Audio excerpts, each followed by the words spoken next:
Bienvenue dans un nouveau tuto Photoshop de niveau intermédiaire où je vais te montrer comment supprimer efficacement le bending de tes photos.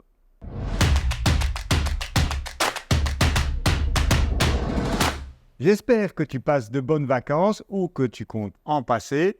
Et moi, comme je l'ai déjà annoncé, je resterai à ta disposition tout l'été pour t'aider à progresser.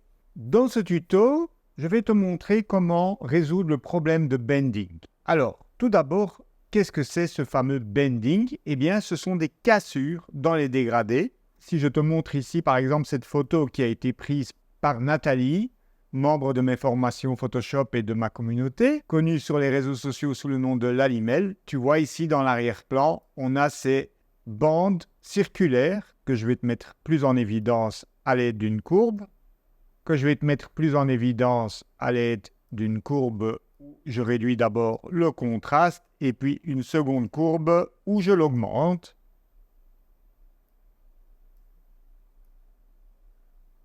Voilà, je pense que là tu vois clairement de quoi je parle.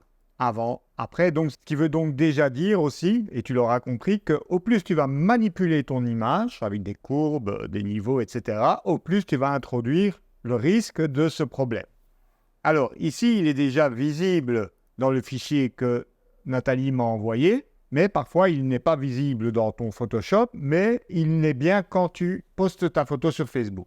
Parce qu'il faut savoir que Facebook compresse ton image et donc le phénomène de bending apparaît particulièrement à la compression. Pour te donner une idée, si par exemple ici je veux enregistrer mon fichier pour Internet, donc si je vais dans Fichier, Exportation, Enregistrer pour le web, j'aime bien cette fenêtre parce qu'elle permet d'avoir un aperçu de différents taux de compression simultanément. Voilà, je vais me déplacer ici dans la zone où on peut voir le problème de bending. Tu vois que si par exemple ici, je mets une qualité faible, le bending ici sort encore beaucoup plus fort. Donc première chose à faire déjà, tu l'as compris, c'est exporter toujours tes fichiers en la meilleure qualité possible. Ne t'inquiète pas, Facebook va se charger de le réduire. Donc mets toujours la qualité au maximum lorsque tu exportes tes JPEG. Donc ici, je vais sur la page justement Facebook de Lali, et comme tu peux le voir, d'ailleurs, je t'invite à aller voir son travail qui est remarquable, particulièrement dans ses photos animalières. Donc voici la fameuse photo en question, où le bending est ici un peu visible dans l'arrière-plan. Ici également. Enfin bref, c'est un problème récurrent lorsqu'on travaille avec des dégradés et qu'on poste ces photos sur les réseaux sociaux, car eux, ils compressent évidemment la photo pour économiser des ressources. Alors, d'où vient ce phénomène de bending? Eh bien, pour ça, je vais créer un nouveau document vierge, voilà, de 2000 sur 1000 en 8 bits et en sRGB, puisque je te le rappelle que lorsque tu publies un JPEG sur Facebook, c'est d'office en sRGB et en 8 bits. Donc, créer, voilà. Et je vais donc utiliser l'outil dégradé de noir vers blanc. Hop, basique. Voilà, premier dégradé. Et je tiens, alors je vais prendre le linéaire, voilà.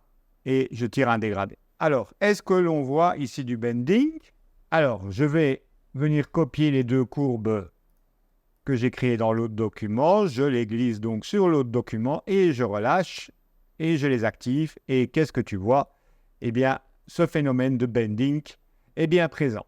Donc maintenant, on peut se dire, eh bien, je vais flouter.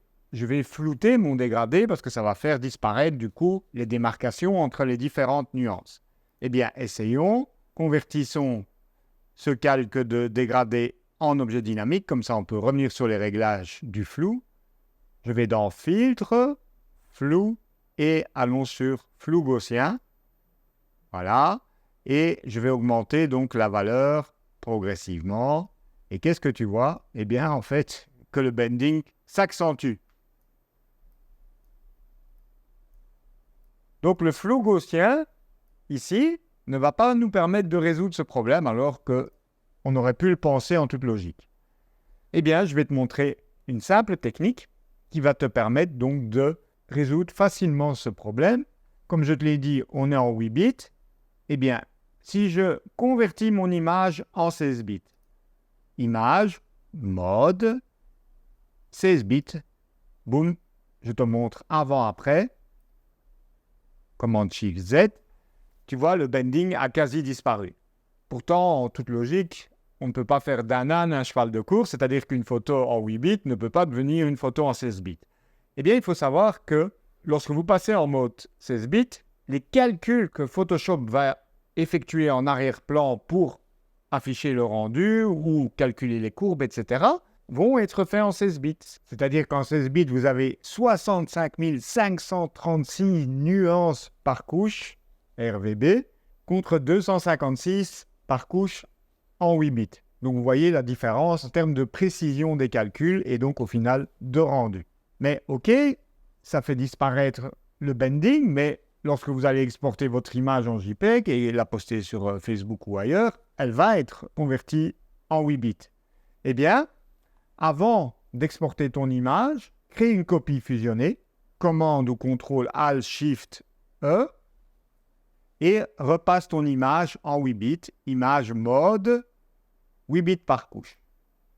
Et là, comme tu peux le voir, je suis bien en 8 bits, c'est indiqué ici au niveau de l'onglet, tu vois le 8 ici, et comme tu peux le voir, par rapport à avant, on n'a plus le même bending que l'on voyait quand on a démarré dans l'image en 8 bits. Donc, passer en 16 bits, créer une copie fusionnée et puis repasser en 8 bits, ce qui se passe, c'est que Photoshop ajoute un peu de bruit.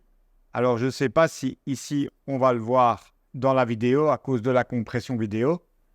Donc, je t'invite à télécharger les fichiers que j'utilise dans ce tuto. Comme ça, tu pourras mieux voir par toi-même sur ton écran. Photoshop ajoute un léger bruit lors de la conversion de 16 à 8 bits. Pour ça, évidemment, il faut qu'une option soit cochée dans les préférences de couleur. Pour ça, tu vas dans Édition, Couleur, et tu vas cocher ici, voilà, dans Options de conversion, Simulation, image 8 bits par couche. Alors, c'est possible que c'est coché par défaut, je ne me rappelle plus, tu peux me le dire d'ailleurs en commentaire. En tout cas, c'est cette case qui doit être cochée pour avoir ce bénéfice. Lors de la conversion de 16 à 8 bits, il ajoute automatiquement du bruit. C'est pareil d'ailleurs quand tu crées un dégradé, tu as cette case ici, dans la barre d'options dégradé, simuler, qui fait pareil. Donc lorsque tu traces un dégradé, je te conseille très fortement de cocher cette case simuler car elle va ajouter un bruit fort naturel, différent du bruit ISO, mais plus proche donc d'un grain argentique ou ce genre d'effet. Donc maintenant qu'on a vu ça, on va tenter donc de résoudre le problème ici sur la photo de Nathalie. Donc, je vais le dupliquer simplement, commande ou contrôle J, image, mode 16 bits, hop, voilà, là tu vois que le bending est toujours présent, et maintenant je vais pouvoir flouter l'arrière-plan. Parce que tu l'as vu, quand je floute en 8 bits, eh bien ça accentue encore le problème de bending. Donc évidemment, pour faire ça, il vaut mieux d'abord supprimer son sujet, parce que sinon, en fait, le flou va flouter également les bords du sujet qui vont du coup déborder. Je te montre, comme ça tu comprends mieux. Filtre flou, flou gaussien. Voilà, tu vois, regarde les bords ici sont dilatés et du coup, évidemment, ça ne passera pas si après tu viens superposer ton sujet original. Donc, ce qu'on va faire, c'est faire une sélection de sujets. Voilà, ici, dans la barre contextuelle, sélectionner un sujet. Je te rappelle que si tu ne vois pas cette barre, tu vas dans Fenêtre et tu coches ici tout en bas, barre des tâches contextuelles. Alors, ça c'est bon, il manque la branche, donc on va simplement prendre ici l'outil Sélection d'objets qui devrait facilement comprendre la branche. OK, et pareil ici, je maintiens Shift pour ajouter à la sélection. OK. Donc, assure-toi évidemment que Finder d'objets est coché pour qu'il trouve automatiquement au survol les différents sujets de l'image. J'appuie sur Q pour passer en mode masque et vérifier qu'il a bien tout pris en compte et ça me semble bon. Donc, ce qu'on va faire, déjà d'office, sauver notre sélection. Donc, pour ça, on va dans Sélection, mémoriser la sélection et on va l'appeler sujet. Voilà, OK. Voilà, comme ça, si on a besoin de la récupérer plus tard, on l'a. Donc maintenant, on va supprimer le perroquet et la branche. pour ça, on va faire un clic droit et on va cocher, supprimer et remplir la sélection. Alors, on laisse travailler Photoshop et voilà, ça nous suffira puisqu'ici la zone qui est un peu bizarre sera cachée par notre sujet. Et donc maintenant, on va pouvoir flouter ce calque-là. Alors, on va le transformer en objet dynamique afin de pouvoir éventuellement revenir sur le réglage de flou s'il n'est pas assez ou trop prononcé. Donc, clic droit sur le calque et convertir en objet dynamique. Ça équivaut à aller dans Filtre et ici, cocher Convertir pour les filtres dynamiques. C'est pareil. Maintenant, il est grisé puisque j'ai déjà transformé le calque en objet dynamique. Et donc, je vais sur Flou, Flou gaussien. Voilà. Et là, on va zoomer dans l'image. Il faut se mettre à 100% pour bien prévisualiser le bending. Et donc, on va revenir en arrière. Alors là, tu vois, le bending est visible. Alors, ce que je peux faire avant d'appliquer ça, je vais réactiver mes deux courbes. Comme ça accentue les problèmes. Et donc, on verra encore mieux si le bending disparaît bien. Donc, filtre, flou, flou gaussien. Voilà. Vous voyez ici à 37 pixels, on ne le voit plus. OK. Donc ça, c'est bon pour notre arrière-plan. Maintenant, évidemment, il faut venir remettre son sujet au-dessus. Eh bien, ce qu'on peut faire, si on ne veut pas dupliquer trop de calques, on peut venir ici déverrouiller l'arrière-plan en cliquant sur le petit cadenas, venir le placer au-dessus, hop, et on va venir lui appliquer un masque sur base de la sélection qu'on a sauvegardée là tantôt. Pour ça, on va venir la charger, donc dans le menu Sélection, récupérer la sélection, hop, tu vas dans Couche, et là, tu devrais trouver toutes les sélections que tu as sauvées, Sujet, OK, tu vois les pointillés réapparaître, et donc il ne te reste plus qu'à créer un masque en cliquant ici sur l'icône en bas, Ajouter un masque de fusion. Et voilà, donc maintenant, tu as ton sujet qui, lui, n'a pas été impacté, et ton arrière-plan qui a été débarrassé du bending. Donc, on va se mettre à 100%, commande CTRL 1, et on va venir voir l'arrière-plan. On va désactiver le flou, comme ça tu vois avant, après. Alors évidemment, ces courbes ici, on n'en avait pas besoin, c'était juste pour de la prévisualisation. Et maintenant, on va aplatir l'image, donc on va créer une copie fusionnée de tout ça. Alors, si la transition n'est pas très bonne au niveau du masque, tu peux encore travailler sur celui-ci en cliquant 2 fois et en ajoutant un contour progressif ou ce genre de choses. Ici, par exemple, je vois un petit liseré, mais qui était déjà en fait présent dans la photo de base. Je te renvoie vers mes tutos comment supprimer les halos et liserés sur ma chaîne. Pour résoudre ce problème-là, on ne va pas s'y attarder ici, ce n'est pas le sujet de ce tuto. Donc, maintenant, copie fusionnée de tous les calques. Donc, c'est important de faire une copie fusionnée de tous les calques. Pourquoi? Parce qu'en fait, le résultat peut différer. Lorsque vous créez une copie aplatie au-dessus, Photoshop a fini son calcul. Il n'y a plus d'interprétation. Tandis que là, maintenant, ici, avec les différentes courbes, par exemple, qui seraient au-dessus ou différents réglages, il est en train de calculer en live, entre guillemets, le résultat final. Vous le verrez vraiment que dans la copie fusionnée du fichier ou dans l'aplatissement des calques, ce qui n'est pas conseillé pour revenir sur les réglages, mais voilà, ça c'est le principe de fonctionnement de Photoshop. C'est pour ça que parfois vous pouvez avoir des résultats légèrement différents lorsque vous aplatissez l'image ou créez une copie fusionnée tous les calques. Donc je te rappelle le raccourci clavier, commande, option, shift, CTRL, alt, shift, E. Voilà, et là maintenant je repasse en 8 bits, image, mode, 8 bits. Il vaut mieux laisser Photoshop s'occuper de la conversion en 8 bits. Et maintenant on va l'exporter. Donc, fichier exportation enregistré pour le web. Et donc, comme je l'ai dit précédemment dans la vidéo, on va le sortir en qualité maximale. On s'en fiche, ce n'est pas notre site web, donc il vaut mieux l'envoyer en qualité maximale, car on sait que Facebook ou tout autre réseau social va se charger de comprimer tout ça. Donc, c'est important également de le sortir à la bonne taille.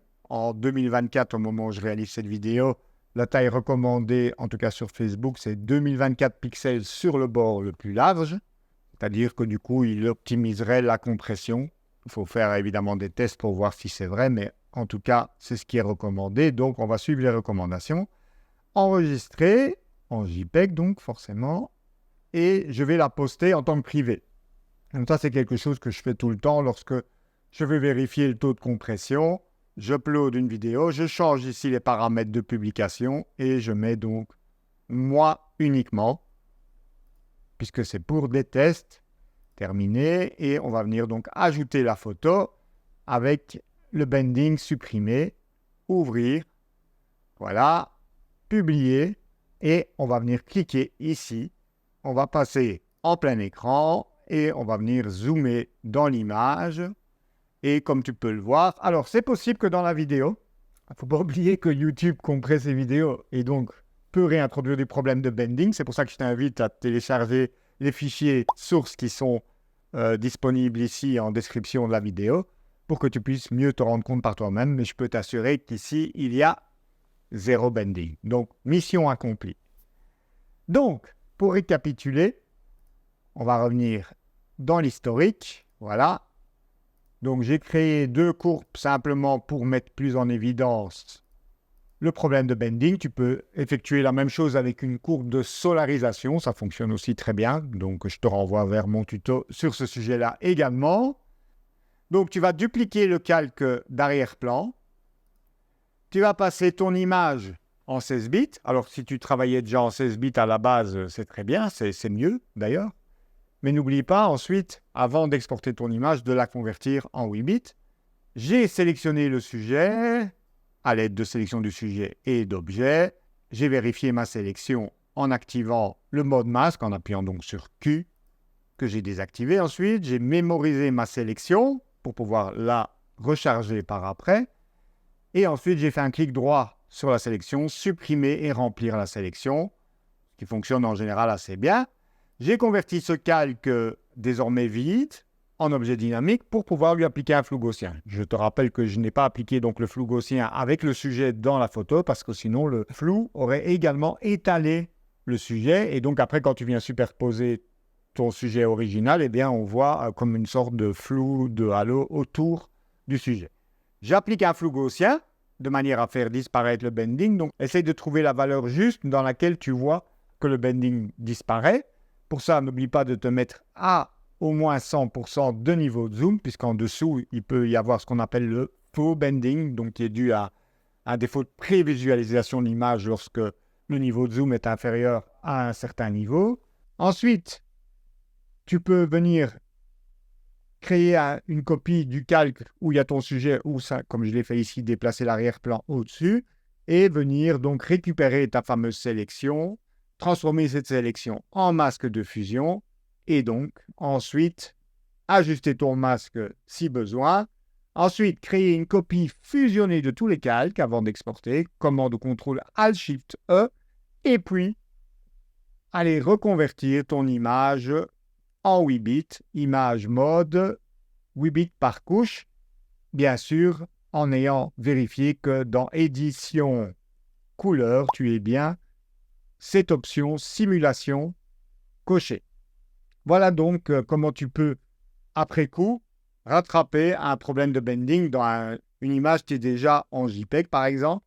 Alors, il y a plein de techniques pour enlever le bending. Évidemment, ici, je n'ai parlé que du cas où la photo était déjà en JPEG et en 8 bits. Évidemment, tu l'as compris, il vaut mieux travailler en 16 bits le plus longtemps possible, enregistrer ton fichier en PSD ou en TIFF en 16 bits, pour ensuite éventuellement donc exporter en 8 bits. Donc retiens que même que tu es sur une image 8 bits et que tu la passes en 16 bits, du coup les calculs vont s'effectuer en 16 bits et produiront donc un meilleur résultat. Voilà, j'espère que ce tuto te sera utile et si c'est le cas, je t'invite à me mettre un pouce en l'air pour me motiver à en tourner d'autres et j'espère que du coup tu n'auras plus de bending dans tes photos publiées sur les réseaux sociaux. Je te remercie d'avoir regardé cette vidéo jusqu'au bout et je te retrouve très prochainement. D'ailleurs, à ce sujet, je t'invite à mes ateliers créatifs tout l'été. Ce sont donc des sessions qui durent jusqu'à 2 heures et où je te montre tout le cheminement depuis mon idée à la prise de vue, la sélection des photos et le post-traitement global de la photo. Et comme c'est en direct, tu peux donc échanger avec moi, poser tes questions sur ce que je suis occupé à faire à l'écran. Si tu désires être informé des différents ateliers créatifs qui sont proposés tout l'été, eh bien, je t'invite à t'inscrire à ma newsletter en suivant le lien qui est mentionné ici en description. Je te souhaite une belle journée ou belle soirée en fonction du moment où tu regardes cette vidéo et je te retrouve donc très prochainement pour de nouveaux tutos Photoshop, Lightroom, photographie et je l'espère pour les ateliers créatifs de l'été. À très bientôt. Ciao ciao.